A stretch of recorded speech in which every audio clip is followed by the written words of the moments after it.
great celebration at the White House for the passage and the President signing earlier the Inflation Reduction Act lowers cost for families.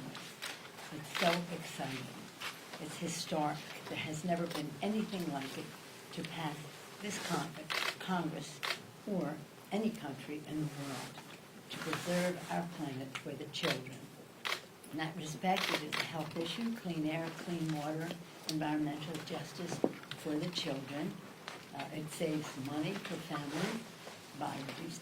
Historically, we have been working for decades to enable the Secretary to be able to negotiate for lower prescription drug prices. And that is now the law of the land. In addition to which, there will be a $2,000 cap for seniors so that they don't have to pay more than that. This is remarkable. Again, historic. It's really a victory over the special interest. It's interesting that Pharma said when we passed the bill to lower costs for prescription drugs, the Democrats will pay for this. It also reduces costs by lowering energy costs for families. Again, saving the planet, lowering the cost of prescription drugs and health care, lowering energy costs. 100% of the Democrats in the House, 100% of the Democrats in the Senate, and that's historic too, in both houses. Not one Republican vote to lower prescription drug prices, to have clean air, clean water for our children, to lower energy costs for our families. So it was it's pretty exciting to us. As I said yesterday at the White House, when this bill passed, we jumped for joy because it had been long in coming and historic in its scope. Then we can go more into some of those provisions if you wish, but only to say that on top of all of it, it lowers the deficit, it contributes to lowering inflation, and does so by making the wealthiest and some corporations who have avoided taxes to pay their fair share. So yesterday, as we were gathering to celebrate this victory for the people over politics, the Republicans the extreme MAGA Republicans gathered to unveil their latest bill to criminalize women's health in all 50 states. The bill calls for a penalty of 5 years in federal prison for doctors performing abortions. This is a democracy issue, it's a freedom issue, but it's also a kitchen table issue for America's working families. It comes right to the heart of decision-making in the family. Again, this is, as they criminalize women's freedom to make their own choices, we have passed legislation to support freedom for women. When we passed the legislation to enshrine Roe v. Wade into law, not one Republican voted for that. Okay, well, let's see what they do about contraception. 9 Republicans voted to give women the right to contraception. 9. That means over 200 of them do not support a woman's right to contraception. And again, in terms of women being able to travel to exercise their health freedom, 3 Republicans said that Americans should be able to cross state lines for health reasons. 3 Republicans. So that's what we're dealing with here. But again, the contrast is great when we talk about women's health. Said criminalize abortion, no allow women to have health care or travel, contraception or travel for the health care. At the same time, we have a different agenda. And again, Social Security. Over the break, we had a number of days of action. One of them was to observe the 87th birthday of Social Security. It was fabulous. It was a drumbeat across America. We had these across the country. 87th birthday. There was an organizing tool as well because people really support Social Security and are concerned about what the Republicans, including the chair of their Senate campaign committee, has said about reviewing whether Social Security should exist in 5 years. again, while we're protecting health care and financial security for seniors, the Republicans are undermining that. They never did support Social Security or Medicare, Medicaid.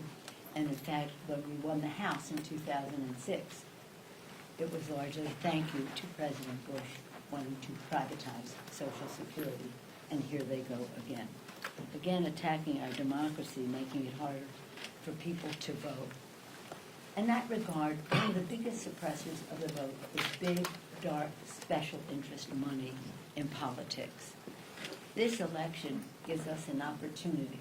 We can elect 2 more senators to pass legislation that diminishes the role of big, dark money by insisting on disclosure, which we've been trying to do since the hateful, anti-democratic Citizens United decision came down from an irresponsible court, to, again, trying to pass disclosure, which couldn't get 1 Republican vote in the Senate to do that. But again, part of this election has to be to rescue our democracy from big, dark, special interest money. And that will restore people's confidence that their vote and their voice is as important as anyone's. Our legislation does just that. It's passed the House a number of times. It actually had more than 50 votes in the Senate, but it did not have enough to remove the famous filibuster screen that is there. So when we celebrated the Inflation Reduction Act yesterday at the White House, each of us, whether it was Chuck Schumer or the President, or in my remarks, we all talked about how this fits under the President's agenda of fairness, of equity, of inclusiveness in our society, in our economy, in our prosperity. And it includes, of course, starting with the American Rescue Package, which rescued that, just indeed, America, our economy, our people from where they had been in the previous administration. The infrastructure law, bipartisan bill, putting millions to work building America and delivering clean water and broadband, with a strong commitment to justice and fairness and equity in the legislation involving many more people in our prosperity. The PACT Act, something we've all worked on for such a while. I salute Mark Takano, the chairman of the Veterans Affairs Committee, Raul Ruiz, who worked with him on this, for this legislation. It's remarkable. Nearly $250 billion will be spent to protect the health of our workers, and I'd love to go into it, our veterans go into it more if you ask. And then the bipartisan Safer Communities Gun Violence Prevention, which was bipartisan.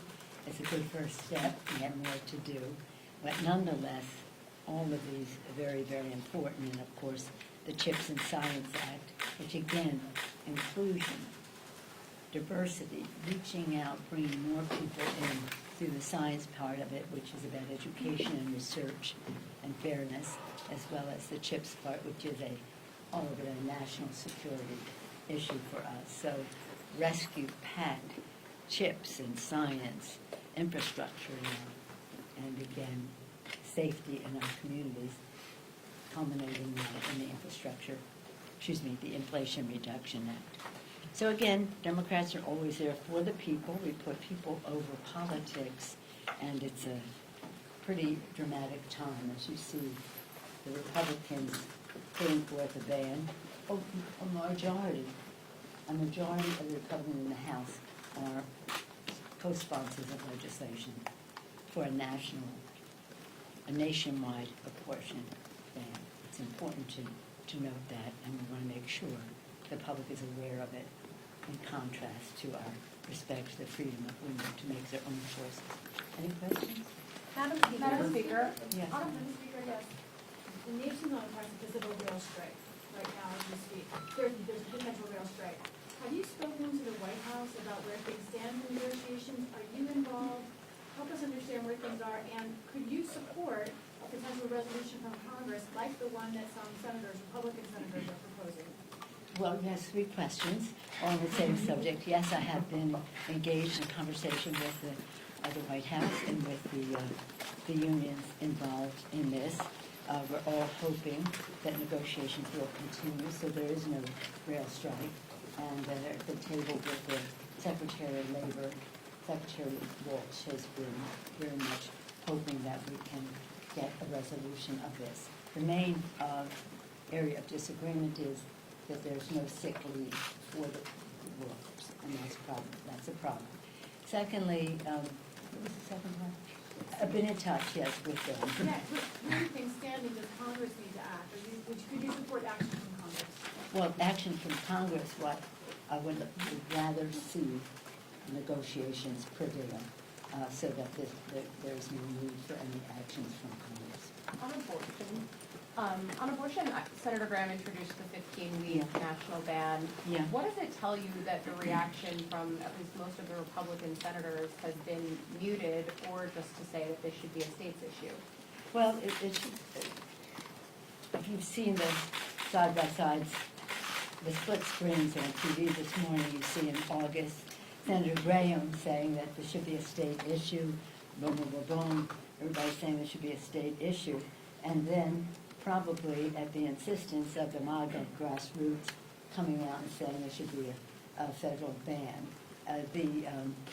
You have to ask the Republicans as to why they poured cold water on it, but they know they are digging a hole and they just keep digging it. I was telling my members this morning about when I was in school, like high school, a long time ago, that there was a short story called The Revolt of Mother. And Mother revolted about certain things that were expected of her. Again, this is a revolt of Mother and others as well. Women are not happy about this, and it is they're making their views known. And it's so unfortunate. And as I say, as a mother of 5 in 6 years and 1 week, I keep saying, I respect everybody's view about how they decide to do what they do, and we should continue to respect their freedom to do so. But I think what you're seeing there is a conflict within the Republican Party. There are those in the party that think life begins at the candlelight dinner the night before. And these people are in defiance of that. They're in defiance of that because they're saying whatever they're saying about it. So that's what you're seeing there. But we are united in our support for women's right to choose. Madam Speaker, on the inflation. Madam Speaker, the stop trade ban legislation, it's uniquely had broad bipartisan support, but we've been talking about this since February. Why has it taken 8 months? And given the fact that the media, including most recently the New York Times, launched an investigation citing 97 lawmakers in potential violation, with many of them failing to report under the Stock Act, should there be greater penalties in the legislation that you do put forward for people to be found in violation? Yeah, I'm not big on the New York Times and their investigations, but if that's what your premise is. Here's the thing. Members have been working on this. Just because somebody introduces a bill doesn't mean it becomes the law of the land. There's been discussion about it, and just recently this morning, actually, the committee, we've been going back and forth, and they were refining things and talking to members about what they think will work, and we believe we have a product that we can bring to the floor this month. Will it include congressional staff? Well, you know what, when the bill comes out, you'll see what it is, and those are some of the discussions that go back and forth. But I'm pleased with it. It's very strong, but again, in order, just because, what did they say, they have 60, that's not even a quarter of what we need, a third of what we need to pass a bill, regardless of how bipartisan it is. The fact is, the ethics, the Committee of Jurisdictions, House Administration Committee, they have to make sure they're in sync with the Ethics Committee and this or that, and that's called legislating. Madam Speaker. No, it says Women's Day, yes, go ahead. Well, speaking of women, I want to ask you about a very well-known woman, the Queen. I know you signed her condolence book yesterday. Yeah. And as we know at this point, in terms of her funeral next week, it appears that the President and First Lady are going to be the only ones representing the United States. Do you expect that to change at all? Any last-minute changes as far as a potential congressional delegation? And do you have any regrets if members aren't able to go? Well, of course, there are a large number of members who would like to go, but the fact is that there are only like 2,000 people who fit into the Westminster Abbey, which, whatever the chapel is that it will be in. And yesterday we had a lovely bereavement resolution put forth by Congressman Ron Kind of Wisconsin.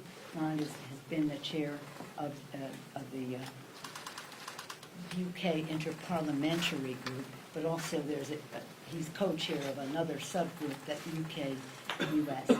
Ron Kind's ancestor came over on the Mayflower. Somewhere along the way, and for whatever reasons, I don't know, he fell off the ship. But they rescued him, and now we have Ron Kind in the Congress of the United States. So he offered the bereavement resolution, and it was beautiful. And we also had a moment of silence for Her Majesty, and I just wrote a note to the Speaker because we interact together. I wrote a note to say that in my comments regarding the Queen, I said she's a monarch for the UK, but a matriarch for democracy and, of course, for women around the world. So we all extend our condolences. But I think it's understandable. Now, there will be, not my announcement, my understanding is the embassy will be making an announcement that we will have a big service in Washington, D.C., perhaps sometime next week, but it's their announcement to make. Madam Speaker, can you call Inflation Reduction Act? Madam Speaker. Madam Speaker. Madam Speaker, you predicted that House Democrats are going to defy the odds and and thus retain the change. At the same time, we often hear calls for generational change within the Democratic Party and within American politics generally. Insider reported just this week that this Congress is statistically the oldest one ever. If Democrats do retain the House, do you plan to seek another term as Speaker? Why or why not? Not after that glorious introduction you gave. Look, right now, my focus is on holding the House. How many times have I told you over the past year and a half plus that the Democrats would hold the House, despite some of the so-called conventional, so-called wisdom in Washington, D.C., saying that in the off year, the president's party always loses Congress or seats. The fact is, that isn't conventional, and it isn't wisdom, because convention has changed. We communicate in a different way. We have a different reality here now in terms of our own democracy being on the ballot, our planet being on the ballot, the future of our country being on the ballot, and also we always believe we will win, so we always prepared for it. Mobilization to own the ground. Our distinguished chairman, Sean Patrick Maloney, began that even before January 6th. As soon as he was chosen by our colleagues to be the chair, even before January 6th, you can just imagine the momentum it picked up. Secondly, mobilization depends on messaging, and the legislation that we are passing has been very, very, shall we say, encouraging to our grassroots. And then the third is, of course, the resources. It begins with an M, but I don't like to bring it up. The resources needed to win. So we have been ready. So when the Supreme Court decision came down, it wasn't a case of, oh, if only we had known. No, we were ready because we believed and because we saw the urgency of it. Now, in addition to that, forgetting what we believe and what we were prepared for, the most important part of it is our candidates believed. They believed in the future, they believed in themselves, they believed that they could win in those districts. So we were in place with a great array of candidates, a few more chosen, just a few more chosen since that decision. But the decision has really made a remarkable difference. But even so, our kitchen table issues are where people make their decisions as well. Whether the cost of prescription drugs, the rest of it. But again, one's right to choose is a kitchen table issue in terms of family decision making. And so we're pretty excited about the prospects. This morning, we were able to welcome to our caucus 2 newly sworn-in members. Congressman Ryan of New York, Congressman Meltola of Alaska, 2 places nobody expected us to win, including the Republicans. So we're very proud of the success that we are having, and we fully intend to hold the House. And even though there are some among you who belittle my political instincts and the rest, I got us here twice to the majority, and I don't intend to giving it up. Yes, sir, one last time. Would you like to answer Brian's question about your own future? No, I said first we're going to win, and that's really the issue. Okay? And then? Did you not? Are we speaking a different language? First we win, then we decide. And the fact is that I'm so excited about our new members coming in. They're beautifully diverse. They're courageous. Courage is the main thing. Everybody can have their convictions and their commitments to ideas, and that's lovely. And that's their why they run. But how they run with courage is really what is so exciting. Thank you. Did you agree to pass permitting? Thank you. Are you going? Yeah? Giants are missing the Literal playoffs. softball.